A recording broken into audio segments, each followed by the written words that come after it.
Hello, my friends, and welcome to Alien Protocols. And Histories no longer mysteries. Histories. I'll get better, trust me. So, as you guys know, I use only yours suggestions, and I'm sorry I have not chosen yours. If I have not chosen yours yet and it's not in this episode, please have patience with me. Please resubmit it at the bottom of this video in comments, and don't be mad at me. I've got so much going on this tiny little brain. The window is still broken, for those of you who want to know, but hopefully it's going to be fixed tonight because of you guys, and I love you guys so much. And I also had a couple questions about what I am feeling during astral projection and remote viewing. And the more sensory is the astral projection. And recently I did a series of experimental projections, astrals, with a objective of having it be ultra sensory, just going with my synesthesia, going with shapes and forms, and just going with the real sensory viewing. And I did these with a Kickadoo, and the results were stunning. One of the targets, these are all blind targets, I had no idea what they were. One of the targets was a stop sign, and I got the stop sign, the buildings, the road behind it, the placement of the buildings, everything. I had this, another target was a wavy body shape, like a voluptuous kind of a woman shape, and it was the exact 3 bumps in the Starbucks sign. It was the Starbucks sign. Another one was, this was a tricky one too. I said it was animal-like, but not an animal. And it was Monster Energy drink, Monster, animal-like, but not an animal, and the claw scratches. Anyway, so I'm very sensory with this stuff, and I've allowed myself to explore synesthesia more and more as I do these. And so what I'm experiencing is different in different times. Sometimes it's just very, in the worst case scenario, it's very subtle information that comes to my mind from the subconscious. I just do gestalt after gestalt after gestalt. And that's not as fun and exciting as some that when I really connect, where I'm kind of floating on my belly, kind of like skydiving. That's the position I am. And I'm usually around 7 feet off the ground, over people's shoulders like this. And people like Kickadoo and other people who I've done viewings with will tell you that's the perspective of the drawings. They're usually from that perspective, and I'm floating, and I can go places, and sometimes it's a really rich, vivid experience where I can literally feel things. The other day I had a viewing, and I could feel the hardness of a chair. It was a super hard chair. When they sent me a picture of this completely super uncomfortable chair, it all made sense, but I could literally feel it. So different times, it's different experiences, and I think it's based on how much I resonate and connect with the target.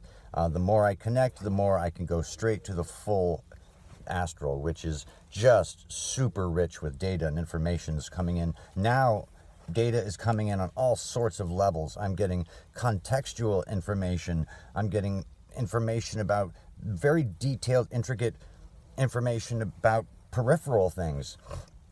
Really incredible stuff. So that's kind of what I'm experiencing in these. And these take a long time to do. So anyway, let's dive right in. The first one is Greer's human-made aliens that are being made at Pine Gap by the U.S. government to stage a fake alien invasion. No, gang. No, it's not. It's not happening. I'm sorry. Some of you would like to believe that, I know, but it's not true.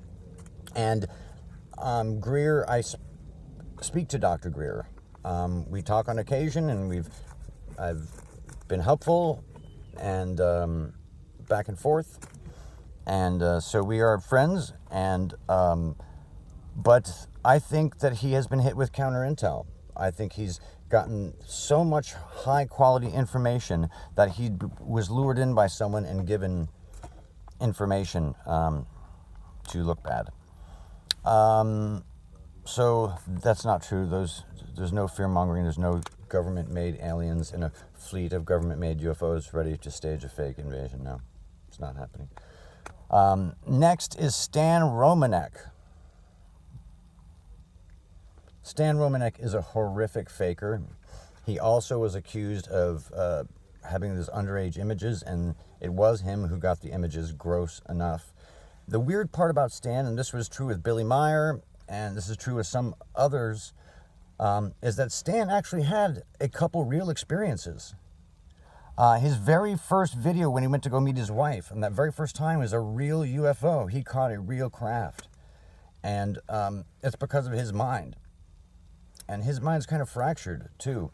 So there are weird things going on around him, but he's just a complete super liar with the fake puppet aliens, and he got busted on this one radio show throwing things, and it's horrific. Stan Romanek, no, he's a bullshitter.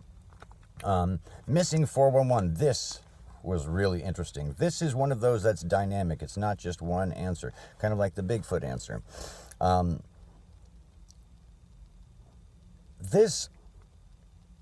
There's part of human experience and human interaction with forests and stuff where this happens. People disappear, they do extraordinary things, nature calls them and makes them do things that they just wouldn't normally do. But there's also crazies and sickos, and they prey on these forest areas. And then there's also abductions. So by extraterrestrials. This is all of them. And I didn't want to believe the abduction part, but I found some of it to be true. It's very, very, very, very, very limited, and more of it was in the past. But how many crash discs does the U.S. government have? I have 9 is what I had. And it depends what you consider a craft by the amount of pieces, etc. And there's different locations for those, from Tonopah to Right Pat. Skinny Bob is fake. Sorry, Skinny Bob, fake. The Greta Treaty, 1954 with Eisenhower and the ETs. No, I did not get an ET thing. I did not get an Eisenhower ET meeting. Didn't get anything. Same thing with Skinny Bob. With Skinny Bob, I actually got a couple of guys, these 2 dudes, who put it all together, who had the concept of it. One of them was a great graphic artist. Skinny Bob and the Greta Treaty, 1954, Eisenhower, not true. Are any of the planets or moons hollow? No, none of them are completely hollow. Some have big, surprisingly hollow gaps in them, very large gaps in them, like a bubble happened when they were very warm. That's it. Oh, this one is wonderful. Mel's Hole in Washington State is all bullshit. It's all fake. It was actually propagated by Charlotte from the local museum there, who is a very early user of Photoshop and was the one who photoshopped these very early images of a lot of the weird stuff, the coins from different time periods, etc. And Red Elk kind of hopped on the bandwagon, and Red Elk actually may be Mel from the calls. Red Elk's real name is Jerry Rivers, and that big gulp he's drinking is filled with vodka. Malaysia Flight 370, suicide, pilot suicide, and basically an act of terrorism as well.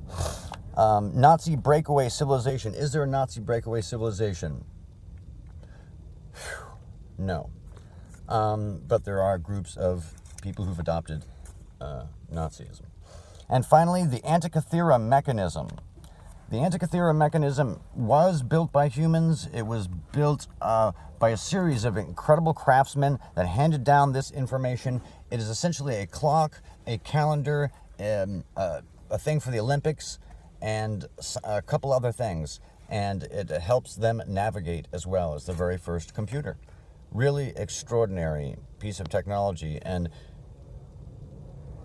one of my thoughts that I love is that after the burning of the Library of Alexandria, after the tragic loss of knowledge, a group formed that cherished knowledge above anything else. And maybe they are our breakaway civilization. Anyway, gang, that is all of those histories. No longer mysteries. Histories. I love you guys.